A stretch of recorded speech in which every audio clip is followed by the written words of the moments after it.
সময়কালটা তখন 1940 কি 1945-এর মধ্যেই হবে। পাবনা জেলার রামনগর গ্রামের কথা বলছি। সেই গ্রামের দুরন্ত দুই তরুণ, মোবারক আর নূর সালাম। অত্যন্ত ভালো বন্ধু তারা, এবং বয়সটা ওদের দুরন্তপনার। দুজনেই 18 থেকে 22 বছরের মধ্যে। পাশাপাশি বাড়ি হওয়াতে ছেলেবেলা থেকেই একসাথে বড় হওয়া, পড়াশোনা, কাজে যাওয়া আর অবসর সময়ে বিভিন্ন রকম অ্যাডভেঞ্চার করেই কাটত ওদের। যে সময়টার কথা বলছি, সেই সময়ে কিশোর তরুণদের বিনোদন বলতে ছিল মাঝরাতে মাছ ধরতে যাওয়া, ভরা বর্ষায় ভীষণ খরস্রোতা নদী সাঁতরে পার হওয়া, শীতের সময় বাওরে বিলে বুনো পাখি শিকার করা। এদিক থেকে ওরা ছিল বেশ দুঃসাহসী, অ্যাডভেঞ্চার প্রিয়। ভূত আর অলৌকিককে তার খুব একটা বিশ্বাস ছিল না। রামনগর গ্রামের শেষ সীমানায় ছিল একটা বিশাল বাওর। শীতকালে সেই বাওর পূর্ণ হয়ে যেত নানা রকম দুর্লভ সব শীতের পাখি দিয়ে। কিন্তু সেই বাওরে পৌঁছানোর জন্য পার হতে হতো বিশাল একটি জঙ্গল। পারতপক্ষে দিনের বেলাতে কেউ জঙ্গলের ধারে কাছেও যেত না, আর রাতের বেলায় তো প্রশ্নই উঠত না, কারণ ওই জঙ্গল নিয়ে নানা রকম ভৌতিক কাহিনী প্রচলিত ছিল। যারাই ওই জঙ্গলে বা তার আশেপাশে যেত, তাদের অনেকেই অদ্ভুত আর ব্যাখ্যাতীত নানা রকম অভিজ্ঞতার সম্মুখীন হতেন। বিভিন্ন সময়ে কিছু মানুষ নাকি রাতের বেলা ওই জঙ্গলে শর্টকাট রাস্তা ধরেছিল দ্রুত গন্তব্যে পৌঁছানোর জন্য, কিন্তু তারা নাকি আর কখনোই গন্তব্যে পৌঁছায়নি। তাদের কোনো হদিসও মেলেনি। যাই হোক, একবার এক শীতকালে হলো কি, বন্ধুদের এক গল্পের আসরে অশরীরী নিয়ে নানা তর্ক বিতর্কে মুবারক আর নূর সালামকে তাদের কিছু বন্ধু চ্যালেঞ্জ ছুড়ে দিল যে যেহেতু তারা সাহসী, ভূতে বিশ্বাস করে না, তাই তাদেরকে এক শীতের রাতে ওই জঙ্গল পেরিয়ে বাওরে যেতে হবে, এবং তারা যে বাওরে গিয়েছিল সেটা প্রমাণস্বরূপ দুই একটি শীতের পাখি শিকার করে আনতে হবে। মুবারক আর নূর সালাম এতটাই অ্যাডভেঞ্চার প্রিয় ছিল যে চকচক করে উঠল তাদের চোখ। তারা 7-5 না ভেবেই এই চ্যালেঞ্জ গ্রহণ করে ফেলল।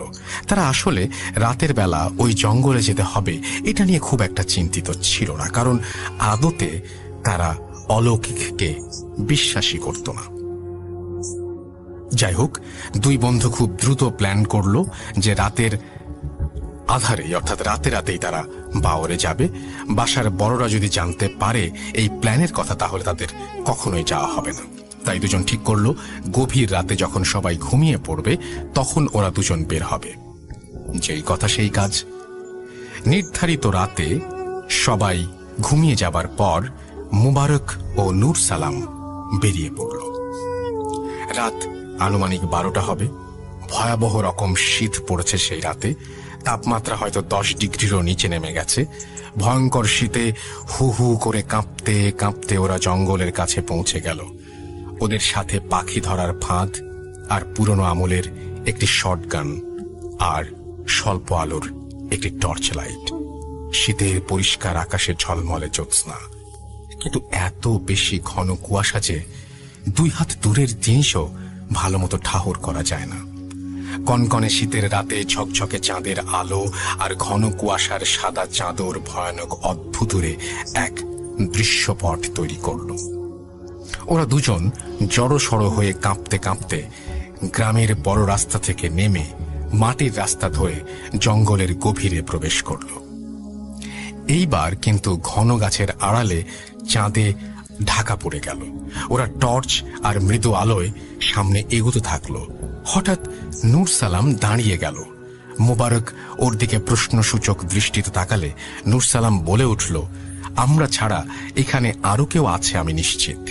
মুবারকও দাঁড়িয়ে একটু বোঝার চেষ্টা করতেই স্পষ্ট টের পেল ওদের কিছুটা পেছনে জঙ্গল থেকে একটা অস্বাভাবিক লম্বা, অত্যন্ত শীর্ণকায় মানবাকৃতির একটি কুঁচকুঁচে কালো অবয়ব রাস্তায় বেরিয়ে এসেছে। নিকষ কালো অন্ধকারে ভালো করে কিছু বোঝা যাচ্ছে না, কিন্তু হতবাক হয়ে ওরা লক্ষ্য করল ওই প্রায় 10 ফুট লম্বা অবয়বটির সাথে একটি চতুষ্পদ পশুর মতো আরো একটা কিছু আছে। এই প্রথমবারের মতো ওরা দুজন একসাথে উপলব্ধি করতে পারল যে কি বোকামিটাই না ওরা করেছে এই জঙ্গল নিয়ে সব ঘটনাকে অবিশ্বাস করে। অস্বাভাবিক লম্বা সেই অবয়বটি হঠাৎ তার শীর্ণকায় একটি বাহু উঠিয়ে সরাসরি ওদের দুজনের দিকে নির্দেশ করল, যেন দেখিয়ে দিল ওদেরকে। আর সেই অশরীরীর নির্দেশে ওই পশুটি তাদের দিকে এগিয়ে আসলো। ওটা যদি কুকুর হয়ে থাকে তাহলে ওটা কমপক্ষে একটি বাছুরের সমান বড় হবে। ধবধবে সাদা ওই পশুটি অলৌকিক স্বরে গর্জন করে উঠল। ওটার টকটকে লাল চোখের জলজলে হিংস্র চাহনি স্পষ্টই বুঝিয়ে দিল যে এই জগতের কেউ নয়। আস্তে আস্তে এগিয়ে আসছে ওটা।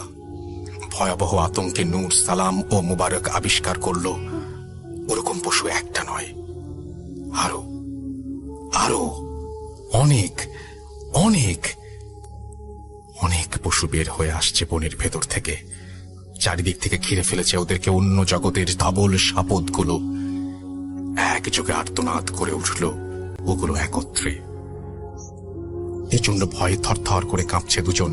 এখনই বোধহয় ওগুলো ঝাঁপিয়ে পড়বে ওদের দুজনের ওপরে। বাঁচার বোধহয় আর কোনো আশা নেই।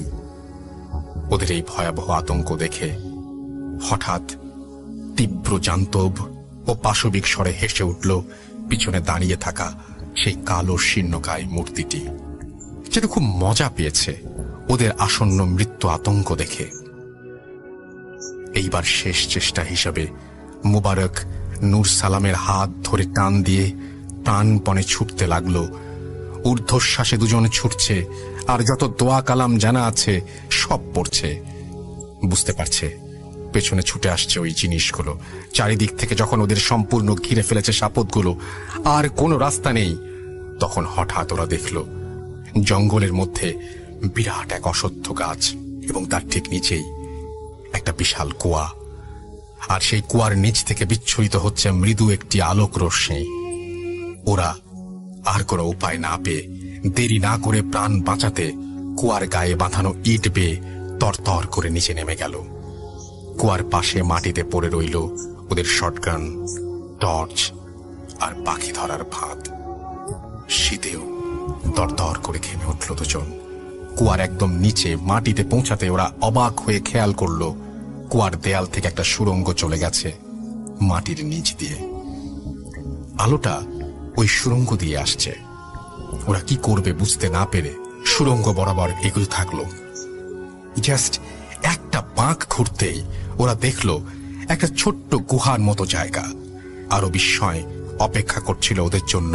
ওরা দেখল সেই গুহায় টিমটিমে একটি প্রদীপ জ্বালিয়ে বিশালাকার একটি পুঁথির মতো পুস্তকের ওপর ঝুঁকে রয়েছেন একজন বৃদ্ধ, যেন অত্যন্ত মনোযোগের সাথে পড়ছে সেই গ্রন্থটি। ধবধবে সাদা কাপড় পরা সেই বুজুর্গ ব্যক্তির পোশাক, মাথার বিরাট পাগড়ি, বিশালাকার সফেদ দাড়ি ও চুলে ঢেকে যাওয়া নিখুঁত সুন্দর চেহারা, এবং জীর্ণ হলুদ বর্ণ ধারণ করা পুঁথিটি এবং তার বসে বসে সেই পুঁথি পড়ার ভঙ্গিটি স্পষ্টই বলে দিচ্ছিল যে তিনি ওই সময়ের ওই স্থানের কেউ নন, হতেই পারেন না। মুবারক শুকনো গলায় বলে উঠল, কে কে ওখানে? ওদের প্রশ্ন শুনে ধীরে ধীরে মুখ তুলে ওদের দিকে তাকালেন বৃদ্ধ। নিষ্পৃহ আর শূন্য একটা দৃষ্টি তার কাচের স্বচ্ছ দুই চোখে। সম্পূর্ণ অচেনা এক ভাষায় ওদের দুজনকে ধমক দিয়ে উঠলেন। এরপর স্পষ্ট বাংলা ভাষায় ওদের গ্রামের স্থানীয় ভাষাতেই ধমক দিয়ে উঠলেন। বললেন যে এটা ফাজলামি করার জায়গা না, এবং তিনি বলেন যে ঘুরে বসো আর দোয়া কালাম পড়তে থাকো, কোনো মতেই বাইরে যাবে না। যেন বাইরে থেকে ওদের সাথে কি হয়েছে তা সম্পর্কে সবকিছুই জানেন সেই বৃদ্ধ। এই চিন্তা করার সময় নেই। মুবারক আর নূর সালাম দ্রুত বৃদ্ধের দিকে ঘুরে পেছন ফিরে বসে কালিমা আর জানা সব দোয়া কালাম পড়তে থাকলো। সময় যেন থমকে গেছে। বাইরে থেকে ভেসে আসছে শত শত অজানা সাপদের ভয়াবহ গর্জন আর ঝড়ের মতো তাণ্ডবের আওয়াজ। কতক্ষণ চলে গেল ওরা জানে না। পেছনে তাকানোর কোনো সাহস নেই। দুজনের তন্দ্রা নেমে এলো চোখে। হঠাৎ আবার বৃদ্ধের ধমক। এখনই বের হয়ে যেতে বললেন তিনি, সোজা চলে যেতে বললেন, ডানে বাঁয়ে কোনো দিকে না তাকিয়ে। এক্ষুনি বের হতে হবে, এই মুহূর্তে। হঠাৎ ওরা শুনল ফজরের আজানের শব্দ ভেসে আসছে। ওরা দুজন বেরিয়ে যাবার আগ মুহূর্তে ওই বুজুর্গকে ধন্যবাদ দিতে যেই ঘুরবে, তখনই গমগম কণ্ঠস্বর পিছনে না তাকানোর জন্য হুঙ্কার দিল সে। এবং আজকের এই ঘটনা বাইরের কাউকে না জানাতেও সাবধান করে দিল আরো একবার। সোজা যেভাবে নেমেছিল সেই পথেই উঠে যেতে বলল। অন্ধকার আছে তখনও, কিন্তু কোনো সমস্যা হলো না। বাসায় না পৌঁছানো পর্যন্ত ছুটতে থাকলো ওরা ততক্ষণ, এবং বড়রা ততক্ষণে উঠে পড়েছে। ওরা বাসার কাছে পৌঁছেই ভীষণ অসুস্থ বোধ করল। মোবারকের চলে আসলো উচ্চ মাত্রার জ্বর, আর নূর সালামের অবনতি এবং বমি হতে থাকলো। বড়দের হাজার প্রশ্নের পরে ওরা কোনো উত্তর দিল না যে কি হয়েছে, কোথায় গিয়েছিল। কিন্তু অবস্থা বেগতিক দেখে হুজুর ডাকা হলো। হুজুর গোপনে ওদের সাথে কথা বলে বুঝলেন প্রথমে ভয়ঙ্কর খারাপ কিছুর খপ্পরে পড়েছিল ওরা। প্রাণটা হয়তো ওই রাতেই চলে যেত, কিংবা হয়তো হারিয়ে যাওয়া মানুষগুলোর মতো ওদের আর কখনোই ফিরে পাওয়া যেত না। ওই রহস্যময় বুজুর্গ ব্যক্তিটি ওদেরকে কুয়ায় আশ্রয় দিয়েছেন। সেই যাত্রায় সে কারণেই তারা প্রাণে বেঁচে গেছে। যাই হোক, হুজুরের রুকাইয়াতে আস্তে আস্তে ওরা সুস্থ হয়ে ওঠার পর ওদের মনে পড়ে যায় যে ওদের শটগান, পাখি ধরার অস্ত্র আর টর্চ লাইট সব ওই কুয়ার পাশে ফেলে এসেছিল ওরা। একদিন ওরা সাহস করে আরো কিছু লোকজন নিয়ে সেই জিনিসগুলো ফিরে আনতে গেল। ঠিক সেই কুয়ার পাশে পড়ে থাকার কথা ছিল সেগুলোর। সেই বিরাট অশ্বত্থ গাছের নিচে জিনিসগুলো যেভাবে পড়েছিল সেভাবে আছে, কিন্তু সেখানে আদৌ কোনো কুয়া নেই। মুবারক, নূর সালাম একে অপরের দিকে হতবিহ্বল হয়ে কিছুক্ষণ তাকিয়ে রইল, কিন্তু টু শব্দটি করল না তারা। ওদের জিনিসগুলো নিয়ে দ্রুত বাড়ি ফিরল ওরা। এরপর ওদের বন্ধুরা পাখি না আনতে পারার জন্য যতই ওদের খেপালো না কেন, ওরা একটিও উচ্চবাচ্য করল না। ওদের আচরণের সাথে যা একেবারেই মিলল না। বন্ধুরাও তাদের এই পরিবর্তনের জন্য খুবই অবাক হয়েছিল। দুরন্তপনা ওদের চলে গিয়েছিল একেবারেই। এরপরের কাহিনীটি খুব ছোট। বন্ধুদের কোনো এক আড্ডায় অশরীরী অলৌকিক এই সমস্ত প্রসঙ্গ উঠলে খুব কৌশলে এড়িয়ে যেত ওরা দুজন। আর ভূতে বিশ্বাস করে কি না করে সরাসরি জানতে চাইলে শুকনো একটা হাসি দিয়ে চুপ হয়ে যেত। নূর সালাম আর মুবারক অনেক দিন পর্যন্ত গোপন রেখেছিল ঘটনাটি। পরে হয়তো বৃদ্ধা অবস্থায় বংশধরদের কাছে এই ঘটনাটি বলে গিয়েছিল তারা। ঘটনার সমাপ্তি এইখানেই, কিন্তু অনেকগুলো প্রশ্ন রয়ে গেল ভূত.com টিম আর লিসনারদের কাছে। সেদিন রাতের সেই কালো অবয়ব আর তার পোষা সাপদগুলো কি অন্য জগৎ থেকে এসেছিল? আর এই অসহায় তরুণকে আশ্রয় দিয়ে বাঁচিয়ে দেয়া সেই রহস্যময় বৃদ্ধই বাকে লৌকিক আর পরলৌকিক এই দুই জগতের সেতু বন্ধন করেছিল যে সেই গায়েব হয়ে যাওয়া রহস্যময় কুয়াটি কোথায়? প্রশ্ন রয়েই গেল। হ্যামলেটের একটি লাইন বলে শেষ করছি, There are more things in heaven and earth. আসলে এই পৃথিবীতে অনেক কিছুই আছে যা আমাদের দৃষ্টিতেই, অর্থাৎ দৃষ্টির আড়ালেই থেকে যায়, থাকে না কোনো ব্যাখ্যা। আল্লাহ তাআলা সবাইকে অনেক অনেক ভালো রাখুন।